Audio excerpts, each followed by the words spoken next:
혹시 여러분은 국가 간 경계선이 얼마나 짧을 수 있는지 상상해 보신 적 있으신가요?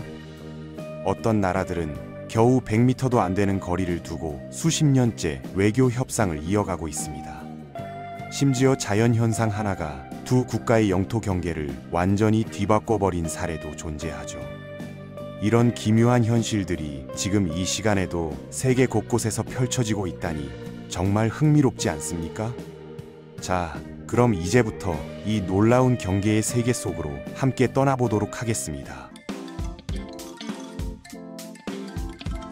먼저 아프리카 남부의 놀라운 이야기부터 시작해보죠. 보츠와나, 잠비아, 짐바브웨, 그리고 나미비아라는 4개 국가가 만나는 지점에서 벌어진 일은 정말 흥미로워요. 이곳은 지구상에서 유일하게 4나라가 한 점에서 만나는 곳인데요. 문제는 과거 식민지 시대의 불분명한 경계 설정 때문에 이 지역의 정확한 국경선을 아무도 확실히 알지 못했다는 겁니다. 상황을 더 복잡하게 만든 건 당시 남아프리카 공화국의 지배하에 있던 나미비아의 주장이었어요. 그들은 이 지점이 완벽한 사점 형태로 4나라가 정확히 한 점에서 만난다고 주장했습니다. 반면 보츠와나는 자국과 잠비아 사이에 잠베지 강을 따라 아주 작은 국경선이 존재한다고 주장했죠. 왜 이런 작은 국경선이 그렇게 중요했을까요? 보츠와나와 잠비아를 연결하는 유일한 교통수단이 강을 건너는 페리였기 때문입니다. 만약 남아프리카 공화국의 주장대로 4나라가 정확히 한 점에서만 만난다면 모든 페리 운항이 기술적으로 남아프리카 공화국 또는 나미비아 영토를 불법 침입하는 셈이 되거든요. 이런 복잡한 상황은 2007년까지 계속되었습니다. 그때서야 4나라가 외교적 협상을 통해 합의에 도달했어요. 최종 결정은 보츠와나와 잠비아가 약 150m, 즉 500피트 길이의 짧은 국경을 공유한다는 것이었습니다. 이 결정으로 모든 당사국이 만족하는 해결책을 찾을 수 있었죠. 더 흥미로운 건 이 합의 이후의 발전상입니다. 두 나라는 2019년에 완공된 다리 건설을 추진했는데 이 다리는 나미비아와 짐바브웨의 영토를 침범하지 않기 위해 거대한 곡선 형태로 설계되었어요. 이는 국제법과 외교적 배려가 어떻게 실제 건축물의 설계에까지 영향을 미치는지 보여주는 완벽한 사례입니다. 하지만